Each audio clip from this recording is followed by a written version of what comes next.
نصلي على رسوله الكريم اما بعد۔ قضاء حاجت کے آداب کا بیان چل رہا ہے۔ مختلف آداب بیان ہو چکے ہیں۔ آج جو آداب شروع ہو رہے ہیں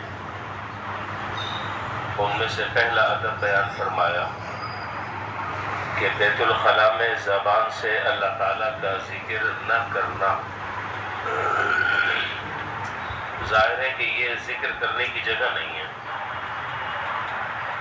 یہ ہے مقام نجاست، یہ ہے مقام گندگی۔ تو اللہ تعالیٰ کا یہاں پر نام لینا یا ذکر کرنا یہ بہتر نہیں ہے، ادب کے خلاف۔ اسی طریقے سے یہ صورت بھی پیش آتی ہے کہ بیت الخلاء میں آدمی کو چھینک آ گئی۔ ظاہر ہے کہ چھینک کا تو کوئی وقت نہیں ہوتا، کہیں پر بھی آ جائے۔ تو آپ کو پتہ ہے کہ چھینک آتی ہے تو آدمی الحمدللہ کہتا ہے۔ جس آدمی کی عادت ہے اس کے ساتھ یہ مسئلہ بیت الخلاء میں بھی پیش آتا ہے، اور جس کی زبان سے کہنے کی عادت نہیں ہے، چاہے وہ بیت الخلاء ہو یا باہر ہو، اس کے لیے برابر ہے۔ تو چھینک آنے پر جب الحمدللہ کہتے ہیں تو بیت الخلاء میں دل میں کہنا چاہیے، زبان سے کوئی اس طرح کا لفظ نہ نکالے، دل میں کہہ دے، زبان سے کہنا جو ہے وہ منع۔ اسی طریقے سے داہنے ہاتھ سے شرمگاہ کو نہ چھوئے۔ ان کاموں کے لیے الٹا ہاتھ ہے، سیدھا ہاتھ جو ہے وہ اچھے کاموں کے لیے جناب نبی کریم صلی اللہ علیہ وسلم استعمال فرماتے تھے۔ اسی طرح ایک ادب یہ ہے کہ کسی سوراخ میں پیشاب نہ کریں۔ میں نے کل بھی اس سے متعلق بات بتائی تھی۔ ایک تو وجہ اس کی کل ذکر کی تھی کہ چونکہ یہ جو سوراخ ہوتے ہیں اس میں حشرات الارض ہوتے ہیں، زمین کے کیڑے مکوڑے ہوتے ہیں، تو ان کو تکلیف پہنچتی ہے۔ اور دوسرا حدیث میں کہ یہ جو سوراخ ہوتے ہیں یہ جنات کے مسکن ہیں، جنات کی سکونت گاہیں ہیں، یہاں وہ رہتے ہیں، اور اگر کوئی آدمی اس میں پیشاب کر کر تکلیف پہنچائے تو پھر وہ بدلہ بھی لیتے ہیں، یہ بھی سمجھ لیں۔ چنانچہ اسد الغابہ کتاب حدیث کی اس کی دوسری جلد میں روایت ہے کہ ایک مرتبہ حضرت سعد بن عبادہ رضی اللہ تعالی عنہ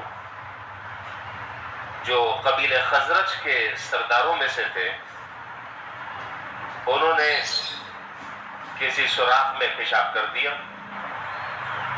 اور پیشاب کر کر وہ فارغ ہوئے تو پورا جسم ان کا نیلا پڑ گیا اور اسی وقت ان کا انتقال ہو گیا۔ اور جب پیشاب سے فارغ ہوئے تو اس موقع پر کسی کہنے والے نے دو اشعار کہے۔ آدمی تو کوئی نظر نہیں آ رہا تھا، ظاہر ہے جنات تو نظر نہیں آتے۔ انہوں نے دو اشعار کہے اور انہوں نے اس اشعار میں یہ کہا کہ نحن قتلنا سید الخزرج سعد بن عبادہ رمیناہ بسہم فلم یخط فؤادا۔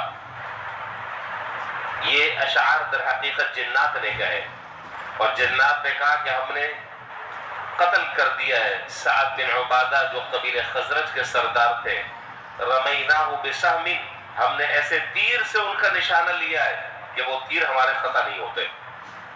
تو یہ بات بتلا دی۔ یہ دو اشعار کوئی پڑھ رہا تھا تو اس موقع پر پتہ چلا کہ یہ جنات چونکہ اس سوراخ کے اندر رہتے تھے، اور آپ نے جب پیشاب کر دیا پتہ تو تھا نہیں، انہوں نے بدلہ لیا اور اسی وقت حضرت سعد بن عبادہ رضی اللہ تعالیٰ عنہ کا انتقال ہو گیا۔ اور یہ حدیث کی دوسری مختلف کتابوں میں بھی یہ روایت اور اس کے مختلف حوالے بھی ہیں۔ تو بہرحال اتنی بات بتا دی کہ سوراخ میں پیشاب نہیں کرنا چاہیے، اس سے بچنا چاہیے۔ داہنے ہاتھ سے استنجا نہیں کرنا چاہیے۔ ابھی میں نے عرض کیا کہ داہنا ہاتھ ان کاموں کے لیے نہیں ہے، ہاں الا یہ کہ کوئی آدمی معذور ہو، اس کو کوئی وقتی طور پر کوئی عارضہ لاحق ہو، الٹا ہاتھ ہے، پٹی بندھی ہوئی ہے، اللہ نہ کرے الٹا ہاتھ ہے، کسی وجہ سے وہ ہاتھ نہیں چل پا رہا، تو ایک الگ مجبوری ہے، لیکن عام نارمل حالات میں سیدھے ہاتھ سے استنجا کرنا جو ہے وہ منع۔ اسی طریقے سے قضاء حاجت کا ایک ادب یہ ہے استبراء کرنا. استبراء یہ ایک فقہ کی اصطلاح ہے. استبراء کا معنی ہے پیشاب کے قطروں سے اچھے طریقے سے اطمینان حاصل کر لینا. پیشاب کے قطروں سے اچھے طریقے سے اطمینان حاصل کر لینا.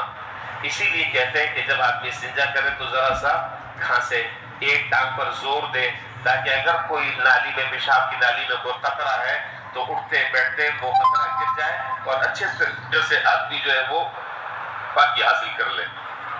اس کو استبراء کہتے ہیں. اسی طرح ایک ادب ہے ڈھیلے اور پانی دونوں کو استعمال کرنا. ڈھیلے اور پانی دونوں کو استعمال کرنا.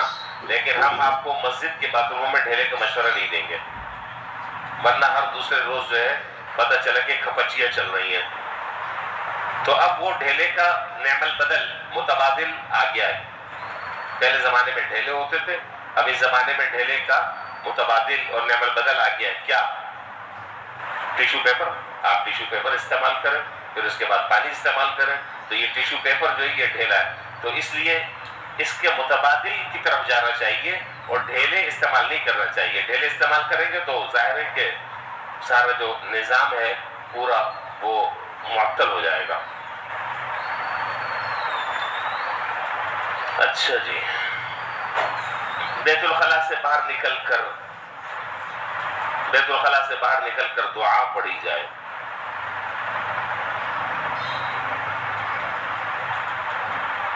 اور وہ دعا مشہور ہے, غفرانک الحمدللہ الذی اذهب عنی الاذی وعافانی.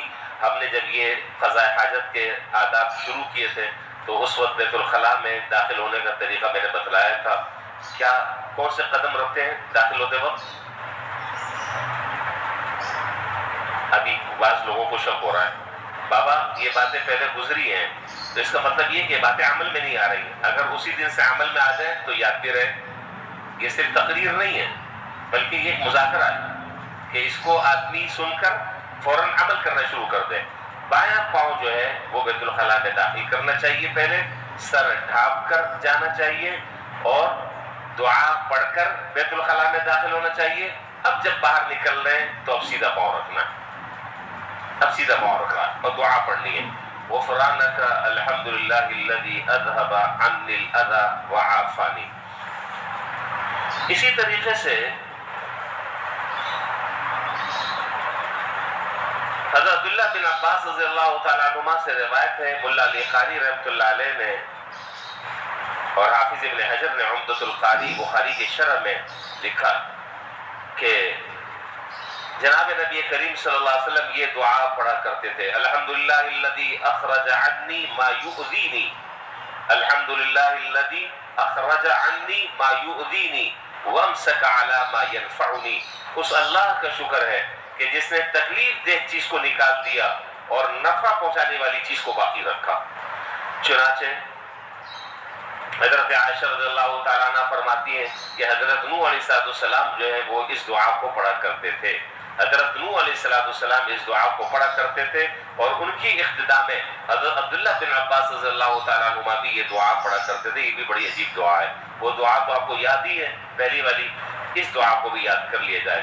الحمدللہ الذی اخرج مما یؤذینی اخرج عنی ما یؤذینی وامسک علی ما ینفعنی. اس اللہ کا شکر ہے کہ جس نے تکلیف دینے والی چیزوں کو خارج کر دیا پیشاب کے ذریعے اور جو نفع دینے والی چیزیں تھی اس کو باقی رکھا. قضاء حاجت کو اللہ تعالیٰ کا فضل اور احسان سمجھنا چاہیے. قضاء حاجت کو اللہ تعالیٰ کا فضل اور احسان سمجھنا چاہیے. بہت بڑا اللہ کا انعام ہے, بہت بڑا. خدا نہ خواستہ اللہ نہ کرے پیشاب نہ نکلے, پیٹ بھرا ہو, آپ اس تکلیف کا اندازہ نہیں کر سکتے, ہم اس تکلیف کا تصور نہیں کر سکتے. اللہ تعالیٰ محفوظ رکھے کہ اگر آدمی کا کی اندر کی غلاظت ہے, گندگی ہے, مبارک نہ نکلے, پیشاب ہے, رک جائے, آدمی دیوانہ ہو جائے, آدمی پاگل ہو جائے اس تکلیف سے. تو اب پیشاب نکل گیا ہے, قضاء حاجت سے فارغ ہو گیا ہے, طبیعت میں سکون پیدا ہو گیا ہے, طبیعت میں ٹھہراؤ آ گیا ہے, اس پر اللہ تعالیٰ کا شکر ہے, اس پر اللہ تعالیٰ کا شکر ہے. اور اگر اللہ تعالیٰ نہ چاہتے اور یہ چیزیں خارج نہ ہوتی پھر کیا حال ہوتا. ذرا سا پیشاب بند ہو جائے تھوڑی دیر کے لیے اللہ پناہ میں رکھے. آدمی جو ہے تڑپتا ہے، اس لیے اس پر اللہ تعالیٰ کا شکر ادا کرنا چاہیے.